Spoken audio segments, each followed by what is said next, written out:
mes amis Cancer, bonjour et bienvenue sur la chaîne pour votre tirage général. Ceux qui ne me connaissent pas, soyez les bienvenus, cette chaîne est la vôtre. Alors mes amis Cancer, vous avez deux arcanes majeurs, la justice et la lune. Vous avez une très jolie carte de l'oracle bleu qui est l'élévation, qui traduit une grandeur d'âme. Et puis on a des émotions positive et en même temps un peu négative. C'est un peu contradictoire, votre tirage, il est très curieux. Alors je ne sais pas trop comment avancer, si ce n'est qu'il faut aller pas à pas pour voir un peu ce qui est à la fois très constructif et très dissonant, hein, avec une espèce de retenue qui est typique à chaque humain bien évidemment, mais qui sera beaucoup plus prononcée chez vous. Alors, l'énergie qui va circuler chez vous, l'énergie principale, c'est la carte de l'élévation. Ici, vous êtes à un moment où vous purifiez votre karma, si vous voulez, où vous allez vers une bienveillance pour vous-même, quelque chose qui est beaucoup plus philosophique, d'une forme d'acceptation de la vie telle qu'elle se présente, une autre visualisation des choses. Il y a une forme à la fois d'altruisme, d'hypersensibilité par rapport au monde qui nous entoure. Et cette hypersensibilité peut même être assortie d'une forme de fragilité et de comportement extrémiste pour certains d'entre vous, en ce sens où votre loyauté, votre grandeur d'âme pourrait peut-être aller un peu trop loin et parfois faire preuve d'un côté excessif. Hein, c'est en ce sens-là que ça voudrait dire. Alors, ça c'est pour ce qui va circuler sur cette entrée de mois, peut-être même que ça a déjà commencé. Vous avez l'énergie de la roi de bâton. Il y a quelque chose d'autoritaire, un chef de famille, un chef de cité, quelqu'un qui sait ce qu'il faut faire pour entreprendre de grands projets, qui est quelqu'un qui a une grande envergure, qui, lorsque cette personne-là rentre dans une pièce, on ne voit qu'elle, et c'est vous qui avez cette énergie-là. Donc vous avez probablement conscience de ce que vous provoquez chez les autres et de l'autorité que vous pouvez avoir sur les autres. Vous êtes aussi probablement en train de réinvestir un nouveau projet en partant de ce que vous avez déjà construit. Vous avez envie que ça aille dans une direction, vous savez qu'on a confiance en vous et vous avez probablement envie de guider tout ce beau monde là où vous avez envie d'aller. Alors forcément, puisque vous avez cette énergie d'élévation, comme je vous disais, c'est-à-dire cette grandeur d'âme qui fait qu'il faut avancer, faire des choses très intéressantes, en même temps avec un côté excessif, donc un côté autoritaire, ce qui ne me surprend pas plus que ça, vu ce que l'on a ici comme deux cartes. Alors voyons voir comment ça va se traduire maintenant dans différents aspects de votre vie et de votre environnement. L'environnement favorable, ce qui vous aide, c'est la cavalier de denier. La cavalier de denier, elle va me parler de quelqu'un qui est fidèle, qui est loyal, qui est ancré dans des valeurs de vie, quelqu'un sur qui on peut compter, qui vous entoure bien évidemment, qui pourrait être un signe de terre, le taureau, le capricorne, le vierge, à moins que ce soit vous qui ayez cette énergie-là dans votre signe ascendant ou votre signe lunaire. C'est une personne qui a réfléchi, c'est une personne qui mesure la part des choses, qui fait la part des choses et qui est toujours prêt à avancer pour faire de belles choses. Donc quand on a cette cavalier de denier, c'est une personne qui se met en marche après avoir réfléchi et qui peut faire donc des investissements immobiliers, créer une nouvelle société, construire une maison, faire un emprunt financier quel qu'il soit, parce que la cavalier de denier, c'est quelqu'un qui est fiable. Donc dans votre environnement, vous vous entourez de personnes fiables, comme je vous dis, qui soient très ancrées à la terre, avec des valeurs morales solides. Et ça vous aide à avancer, c'est ce qui vous aide à prendre votre autorité et à avoir une forme d'assurance. Alors cette roi de bâton, ça peut être aussi une influence d'un signe de feu qui vous entoure, qui pourrait être Bélier, Lion, Sagittaire, et qui vous donne cette aura, cette puissance d'action. Qu'est-ce qui vous est défavorable dans l'environnement? Alors vous n'êtes pas les seuls à avoir cette as de coupe en environnement défavorable, sauf erreur de ma part, il y a le signe du balance également. C'est la nouvelle émotion. la rencontre amoureuse ou la nouvelle émotion qui pourrait avoir lieu autour de vous, ou une naissance qui pourrait avoir lieu autour de vous et qui pourrait quelque part, au lieu d'augmenter votre bonheur, va à l'inverse créer quelque chose qui relève de la tristesse. Comme si cette nouvelle émotion, cette nouvelle rencontre que vous avez, ou ce nouveau projet, va générer en vous une forme d'angoisse, d'hypersensibilité, quelque chose qui vous déstabilise. Ça, c'est clairement vrai. Donc c'est dans votre environnement, je ne suis pas trop sûre de savoir pourquoi, si ce n'est qu'en fait, vous êtes plus dans une avancée matérialiste, une avancée de fonceur. Je vous vois plus engendrer et cultiver le jardin de votre vie plutôt que d'être dans des émotions fluides, douces. Voilà, vous n'avez pas trop envie de vous laisser aller à une forme de sentimentalisme. Je crois que c'est ça. Alors, si ça manque de sentimentalisme autour de vous, ben ça vous est défavorable. Si à l'inverse il y en a trop, ça vous est également défavorable. Parce que vous avez besoin peut-être d'être dans cette forme d'élévation de bonne âme, mais de bonne âme dans la construction d'un avenir meilleur. Hein. Moi, c'est ce que je crois voir. Votre présent, d'ailleurs, est fait de cette vallée de bâton. La vallée de bâton, c'est quelqu'un qui... Ça fait quand même... voilà, ça fait... on n'en a qu'une de vallée, là, oui. C'est quelqu'un qui est entreprenant. Voilà, moi, c'est comme ça que je vous vois. Entreprenant pour matérialiser des rêves, pour apprendre de nouvelles choses, pour communiquer avec des gens de confiance, ces gens qui vont valider peut-être les projets que vous mettez en avant, que vous avez construits.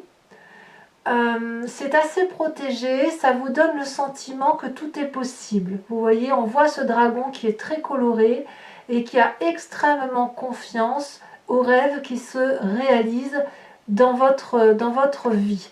Alors ce qui est curieux, c'est quand même qu'il y a beaucoup de feu là, c'est beaucoup d'action. Vous n'êtes pas du tout dans... Vous coupez les émotions en fait. Voilà, il n'y a pas de sentimentalisme. Si vous faites dans le sentimentalisme, vous êtes freiné. Si vous voulez avancer, il faut couper les émotions. Dans votre inconscient, qu'est-ce qui remonte ou qu'est-ce qui fait que vous avez cette attitude-là? L'inconscient, comme je vous le répète très souvent, c'est la façon de se comporter de façon mécanique, instinctive. Ça vous vient de votre génétique, ça vous vient de votre éducation. Enfin, c'est la façon dont vous êtes construit tout naturellement.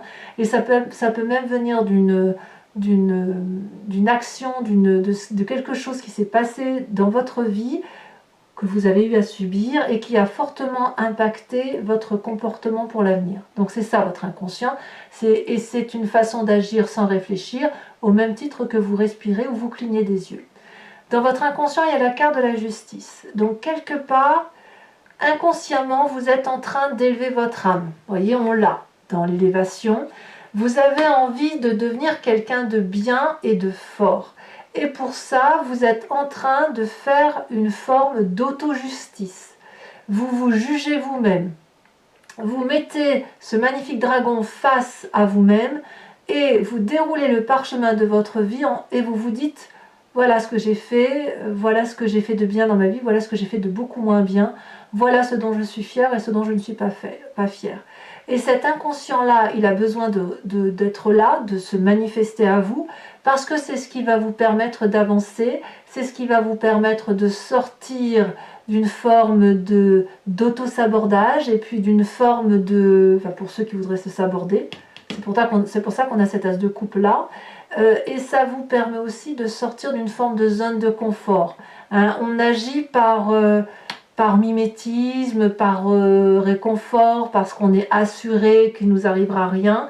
Et là, votre inconscient vous dit ouvertement que si vous voulez avancer, eh bien il faut impérativement regarder ce qu'il y a au fond de nous qui nous empêche, qui nous entrave. Regarder avec objectivation, hein. Enfin, c'est objectif tout ça. on coupe les sentiments, et couper les sentiments, c'est se comporter comme un scientifique. Et quand on est comme un scientifique, on n'a peur de rien. On peut avoir cet ami loyal qui nous propose de nous aider, et on peut être comme ce roi de bâton, comme un chef qui avance.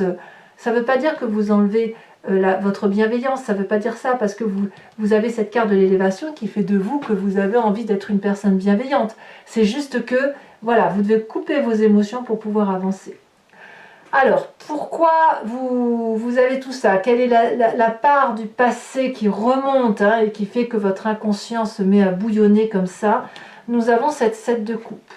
Je pense que vous venez d'un passé où vous avez peut-être eu du mal à faire des choix, où vous avez dû en faire et ça vous a coûté.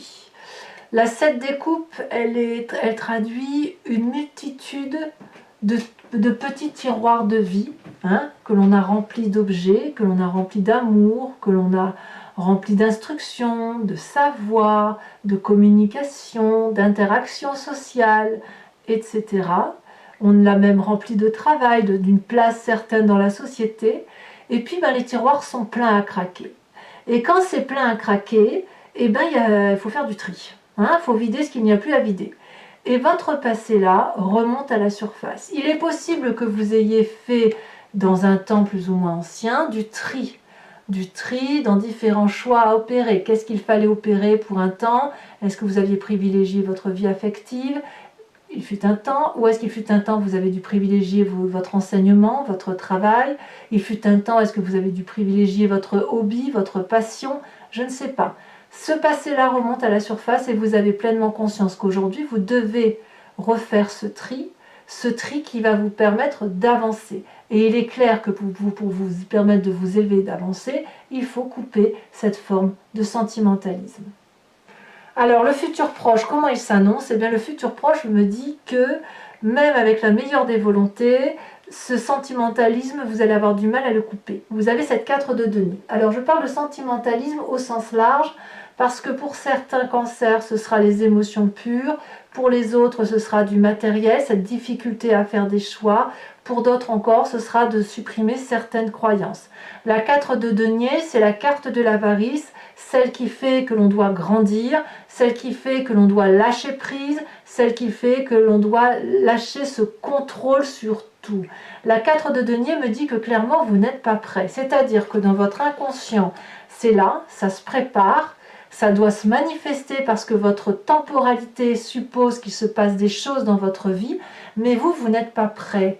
Vous n'êtes pas prêt, vous savez que vous devez le faire, mais vous n'êtes pas prêt sentimentalement à faire ces choix-là.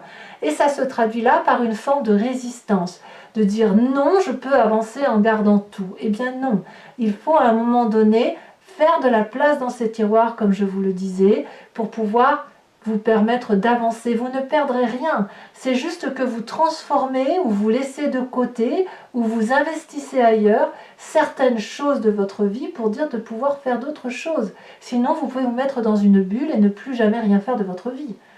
Voilà, et de toute façon, quand vous avez cette énergie de roi de bâton qui suppose que vous vous imposiez comme un chef, qui suppose que vous fassiez autorité, que vous êtes aidé d'ailleurs par une personne qui est fidèle à vous et qui vous veut du bien et qui a réfléchi à tous les détails qui font que votre projet est réalisable, il va falloir accepter de faire ces choix pour vous permettre d'avancer. Et donc, mais bon, vous allez faire de la résistance, parce que vous avez votre grandeur d'âme qui vous fait dire que vous pouvez tout faire en même temps. Alors dans votre état d'esprit, forcément, ça va se passer par une envie de colère, par la 5 d'épée, par la défensive.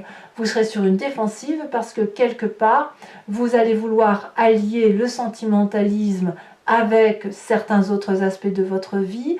Vous allez avoir l'impression peut-être que l'on vous spoil, un sentiment peut-être d'envahissement, d'invasion de votre sphère d'intimité.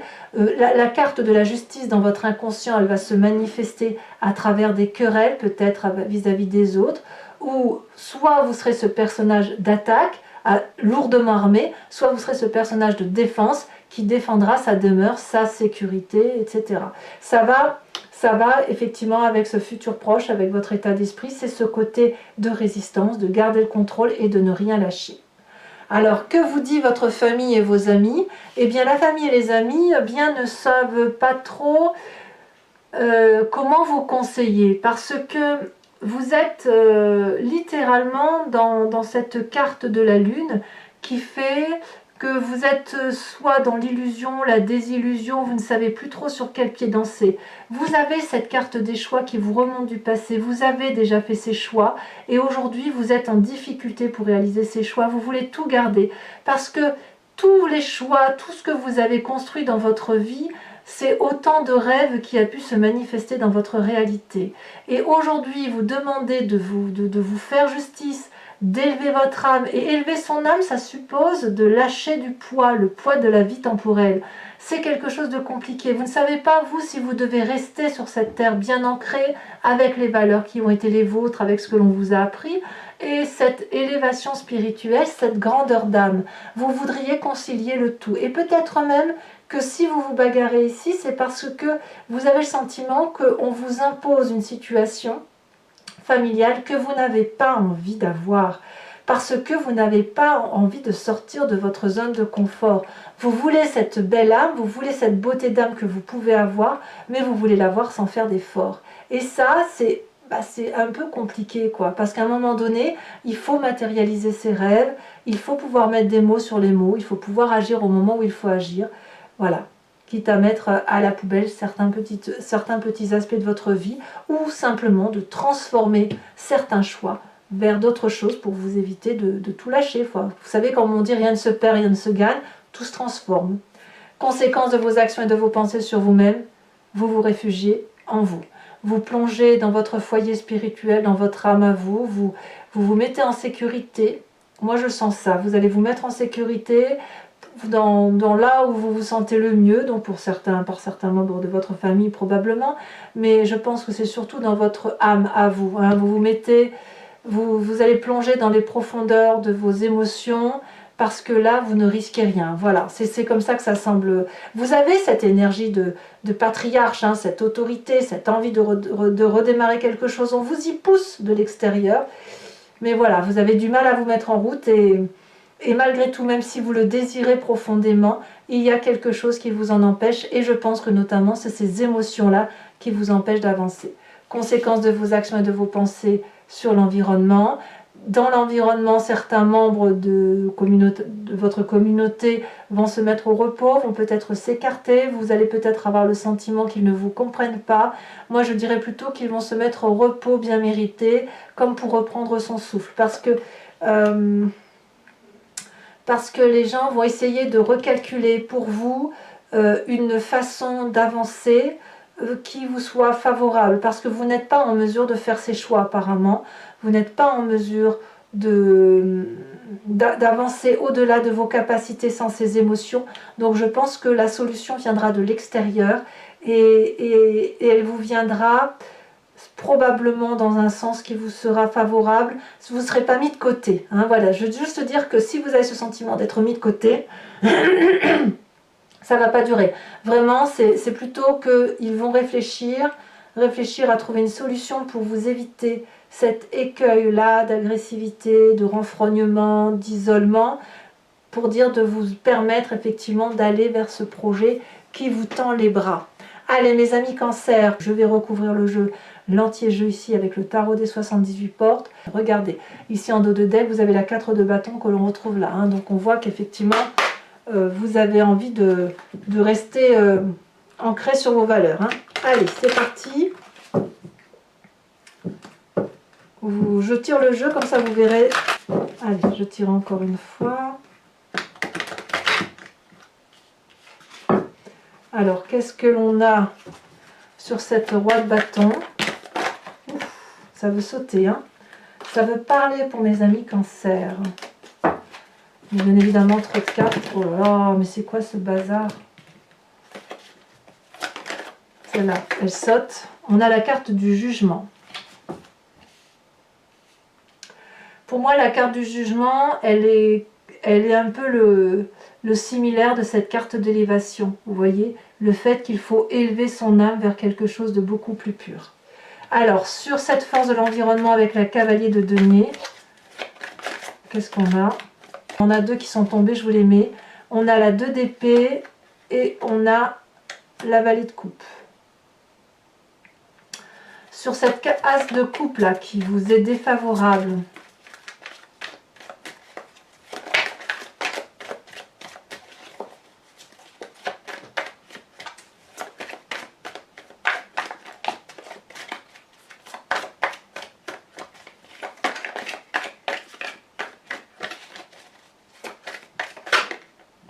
on a cette chevalier d'épée. C'est tout ce qui concerne un peu la colère. Hein. Votre présent avec cette vallée de bâton, qu'est-ce qu'on a?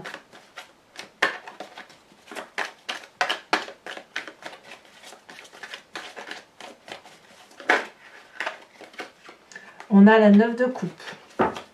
Sur la justice qui traduit votre inconscient, hein, ce qui se manifeste en vous, ce qui est plus fort que vous, c'est l'as de denier.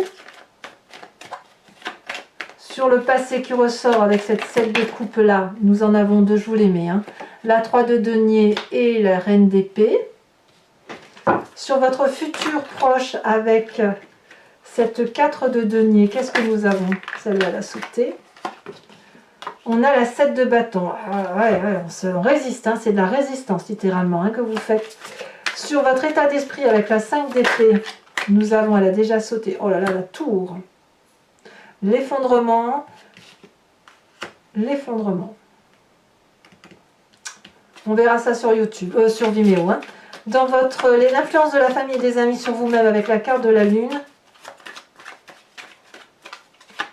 Quelle est l'influence de la famille et des amis?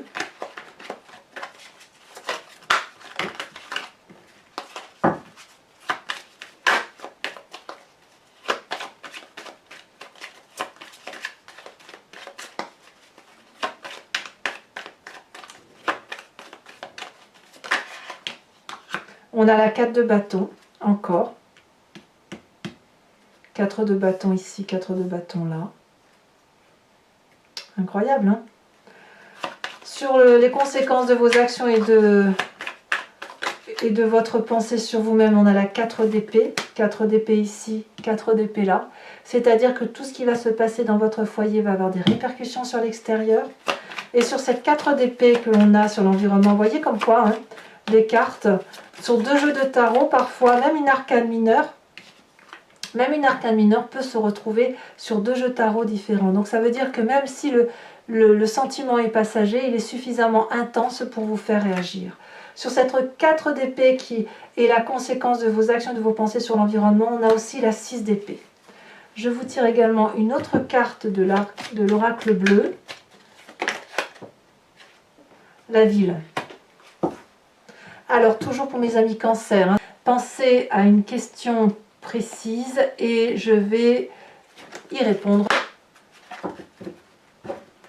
Alors, c'est pas une question par oui, non, c'est plutôt une question sur comment va évoluer telle ou telle situation. Si je prends telle ou telle décision, vers quoi je vais? C'est ça, hein, votre question.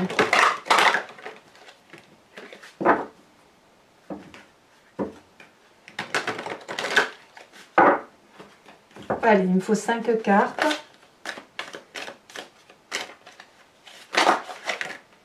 Nous avons l'as de pique, nous avons la 7 de cœur.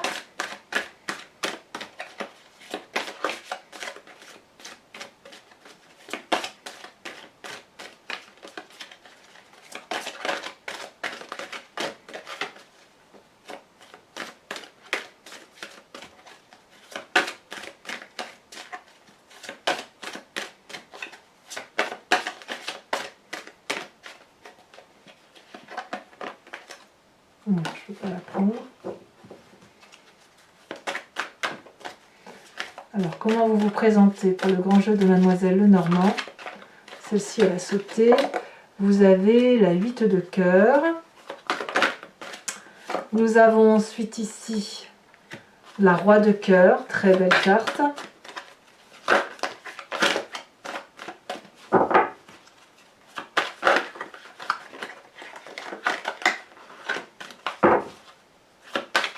Et dernière carte.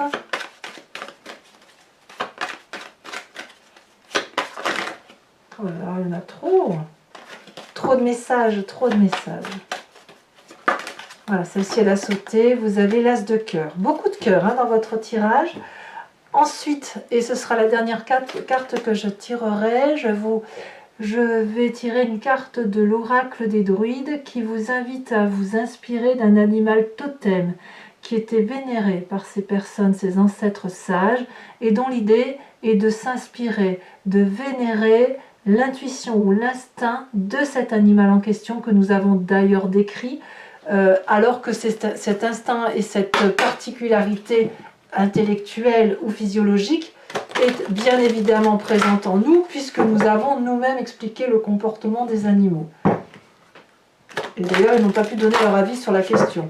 Donc voilà, et l'idée c'est effectivement de vous imprégner de cette énergie-là, d'une forme de fantasme hein, par rapport à l'animal tel qu'il est représenté, et ça va vous permettre, si vous voulez, de prendre le contrôle d'une partie de vos énergies et de la regarder pleinement et de la laisser se manifester comme un animal. Allez, c'est parti.